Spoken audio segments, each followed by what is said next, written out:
we can now formally start our lesson with the introduction to Hangul. So before we start with any like of the letters and the alphabet, I think it's good to give an overview on what Hangul or the Korean language is. So the Korean language is 23rd of the most used language in the world as of 2023. And I think it's now in the top 10 of the strongest language or the most interested to learn language in the world right now. And it has its own letters and characters. And it is made by a king, which we will introduce later on who the king is. And compared to other languages, it is simple and easy to learn. So the Korean language is composed of 35% of its native words, 60% of Sino-Korean words, which is Sino means Chinese, so like Chinese influenced words. And 5% of these are loan words, or you may hear of the term Konglish, which is Korean and English. So that's 5% of it. Pero syempre, hindi lang siya Konglish, which may other languages. Pero yan, 5% of the Korean language are loan words. So these are the 4 characteristics of the Korean language, which makes it special. It's syntax, where kung mapapansin nyo sa English and also in our grammar, our sentence structure is yung subject followed by yung verb, then yung object. Pero in Korean, it's kind of baligtad, where instead na subject, verb, object, it will be subject, object, and then verb. We will dive deeper on this sentence construction in our later lessons. Pero here's an overview lang. And it's also a free-form word order where you can understand the language or the sentence or yung context ng sentence kahit bali-baligtad yung orders ng words. Aside from the basic structure. Katulad ng, you can say na Amy and Mark at school Korean study, and it will be understood the same lang with Amy and Mark Korean study at school in Korean. It's the same sentence lang para sa kanila. Pero the orders of the words are different lang. Unlike na kapag sa English, I think there's a structure on how to order the words and the parts of speech. And it's also a situation-oriented language where it is contextual. Na parang instead na are you going home in a full sentence, it is implied na ikaw ang tinatanong na are you going home. So pwede mo nang sabihin going home lang. O kaya met the friend lang. And it is also a language with honorifics. I think sa mga nanonood ng K-drama, this is kind of familiar with you niya. Now, when they're talking to a boss or where they're talking to an elderly, they use a different kind of sentences like yung mga may imnida and mga may yo, which is we will learn then in our future lessons. So here naman, we will discuss on how Hangul is created. Di ba nabanggit ko kanina that Hangul was created by a king. So that king is King Sejong from the Joseon dynasty. So he made this set of letters, this language, with the goal of making his people be able to read and write. Kasi in his era, before pa nagawa yung Hangul, the commoners o yung mga common people, hindi marunong mag-read and write because ang gamit nilang language noon is yung Chinese pa. And which is very hard to learn, and ang mga pwedeng mag-aral or matuto lang noon is yung mga may pera and yung mga may nobles.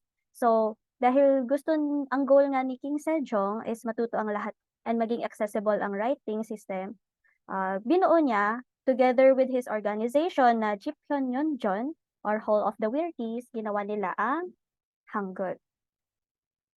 Pero hindi pa Hangul ang tawag doon. Ang tawag pa noon is Hunminjeongeum. Kapag translate mo naman, ito yung tinatawag na correct sounds to educate the people. Ang makita mong difference nito is, di ba sa Chinese, ang kanilang mga words is very tonal or nakadepende sa tono kung paano nila sinabi yung mga words and sentences, which kind of makes it hard to understand, lalo na kung hindi ka marunong magbasa at magsulat nun. So, yun. It started with 28 letters na may 24 basic characters na 14 consonants and 10 basic vowels. Pero nagbago pa to. Pero ito yung nabuo nila. Pero nagbago pa to in the modern. In the modern Hangul, Ang pinakakilala dito ay si Ju Shikyong. Siya ang one of the founders of the modern Korean language, and he helped standardize the Korean language. Siya naman is, 'di ba, na-colonize din ng Japan ang Korea, and one of the goals ng Japan is to eradicate or erase ang Korean language, and isa siya sa mga taong nag-protect nun. And siya yung nagbigay ng term sa Korean language na Hangul, which means the Great Script. So yan, so thankful tayo sa kanilang dalawa dahil nabuo ang Hangul. So now we're starting na on the principles of Hangul. So Hangul vowels, yung vowels ay nagsa-start sa three shapes. Itong bilog, yung horizontal line, and yung vertical line. So these lines represents these things, the sky, the earth, and the human. Meron silang mga parang Chinese philosophical meanings, pero ay in basics, ito lang yung ito kaya. Yung sun, yung sky, parang kapag tinignan yung sky, there's the sun or the moon. So that's the circle.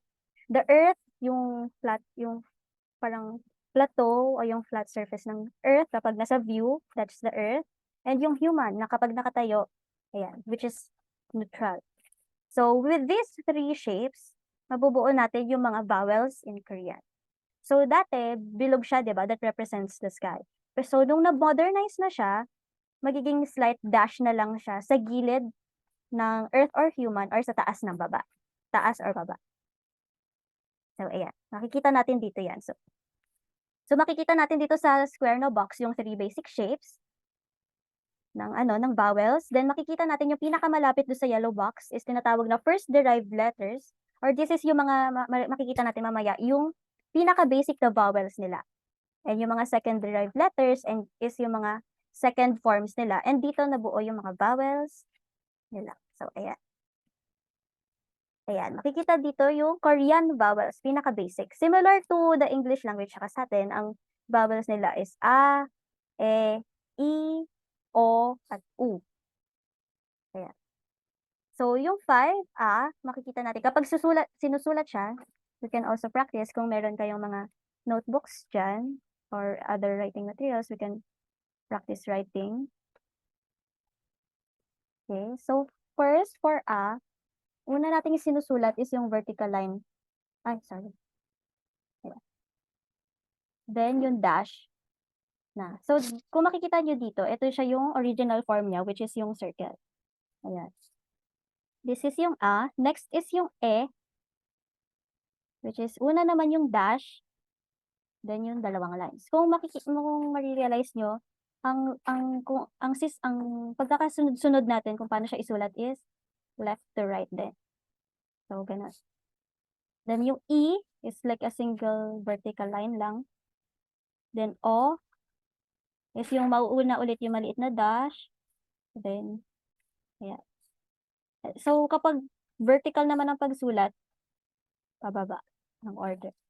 Ayan. Then, itong U, since pababa, una ang mahaba bago yung dash sa baba. Okay, so far gets natin ang 5 basics. Okay.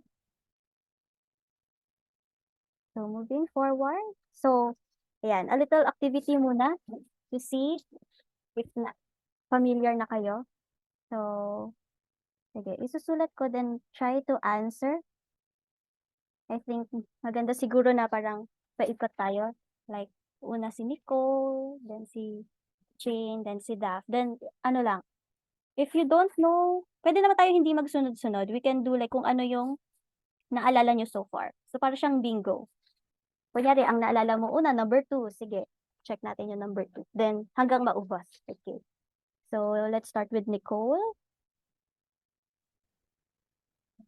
Hindi ko masyado naiintindi. Okay, kunyari, ang order natin. Kunyari, hindi ko sure kung ano yung 1. Pero, alam ko kung ano yung 8. So, sabihin ko 8, tapos kung anong vowel siya. Hanggang matapos natin tong 10. Okay. First is yung 8.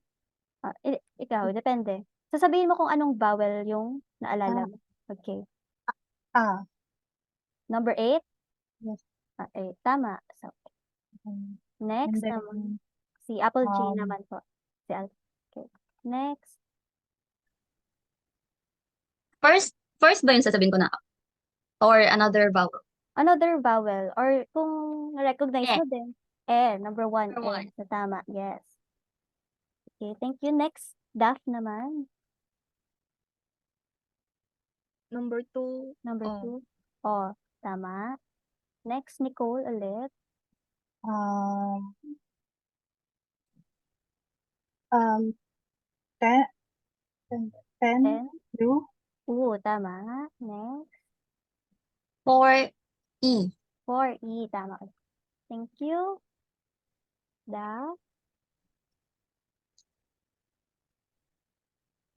Number 9. Number 9. E. Tama. Okay. Next, Nicole. 3. ay, sorry.